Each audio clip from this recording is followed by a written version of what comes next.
Henri Debs, pour moi, je les rencontre. Enfin, on n'est pas de la même tranche d'âge, mais c'est quelqu'un qui a bercé mon enfance. Pourquoi les histoires qu'il racontait pour moi, ce sont des histoires parce que, quand je dis, bon, il y a les études, mais 80% de mon savoir au niveau de la Guadeloupe, les Antilles, ça a été fait par des artistes tels qu'Henri Debs. En gros cas, c'est Geoffroy et Robert Loiseau. C'est quelqu'un que j'ai toujours aimé de sa façon de chanter, de promotionner le pays. Et puis voilà quoi. Et au-delà de ça, étant donné que je suis dans le milieu de la musique, on est venu travailler ici. Et après, tout de suite, le courant, disons le courant, il est passé quoi. Parce que c'est-à-dire que il m'avait parlé d'une histoire que j'ai une voix unique. Et quand ma voix rentre en machine, il n'y a pas beaucoup de travail à faire sur ça. Pas histoire de mettre des effets. Et de là, il m'a toujours conseillé. C'est quelqu'un que j'ai pris comme mon mentor, quoi. Parce que même quand je ne travaillais pas, je venais ici. On était là, on était là bavarder. C'était quelqu'un qui était très sincère. Contrairement aux autres trucs que j'avais entendus, notamment ce qui m'a plus encore rapproché de lui, d'Ali et moi. C'est au moment qu'il nous a dit, ouais ben Jean-Pierre, je vais faire un livre. Et il y a pas mal d'artistes guadeloupéens que j'ai connus par le visage à travers de ce livre-là, qu'il m'a dédicacé. Il ne m'a même pas fait payer, surtout. Il m'a dédicacé ce livre-là que j'ai là maintenant à la maison. Que j'ai connu pas mal d'artistes qu'il a promotionné, qu'il a travaillé avec eux. Notamment moi, bon, j'étais peut-être gamin ou bien même bébé.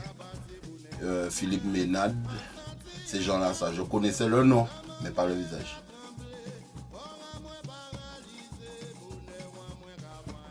L'anecdote que j'ai racontée de lui, c'est-à-dire, je me souviens, je ne sais pas si on était venu enregistrer ici.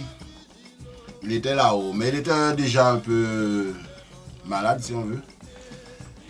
Il est descendu, il a dit Jean-Pierre, quand il va chanter à dans le micro, comment on peut chanter à ça? Et je ne sais même pas si le micro il a toujours. Le micro, il paraît hors, un truc comme ça. Et je crois que je suis parmi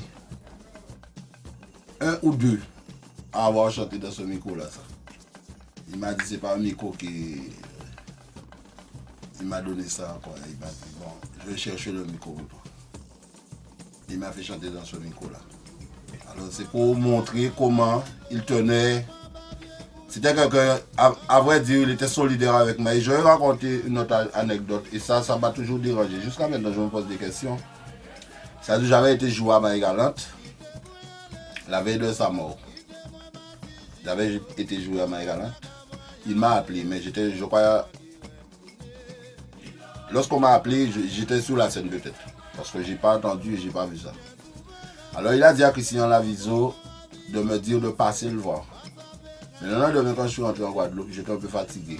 Il a dit que le surlendemain, que j'irais, et j'ai pas eu le temps de le voir. Mais c'était quelqu'un, dès que j'étais ici, même s'il était là-haut, il descendait. Ouais. Là, je peux dire, c'était quelqu'un, moi, je m'étais attaché à lui, quoi, parce que c'était quelqu'un qui était sincère. Il était sincère. Il te donnait des conseils, il te dit de ne pas te prendre la tête, voilà, la musique c'est ça, c'est ça. Faut pas le faire à dormir. Quand tu fais quelque chose, quand tu arrives en studio, tu te poses.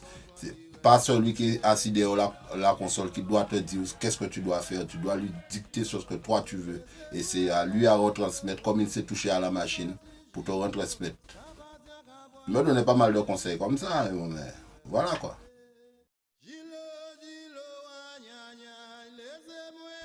Alors là, ça va me faire très très très très plaisir. Je vais dire pourquoi. Parce que je ne sais pas si à 90%, parce que là, lorsqu'on parle de musique, on parle de sentiments aussi. Je ne sais pas s'il aura vraiment au niveau de sentiment de son père. Mais j'ai déjà travaillé avec Rico et ça s'est très bien passé. Il m'a toujours mis à mon aise. Il était derrière, il suivait. Notamment sur l'album là avec... on avait travaillé ça ici dans le studio là-haut. C'est Guada nous a arrêté. J'oublie le nom de l'album. Et ça ne me revient pas. Mais j'avais travaillé avec Rico, ça s'était très bien passé. Tout ce que je lui souhaite, c'est de continuer ça et de persévérer sur ce studio-là, ça, parce que le studio, il a fait le bonheur de pas mal d'artistes guadeloupéens, pas mal d'artistes d'étrangers.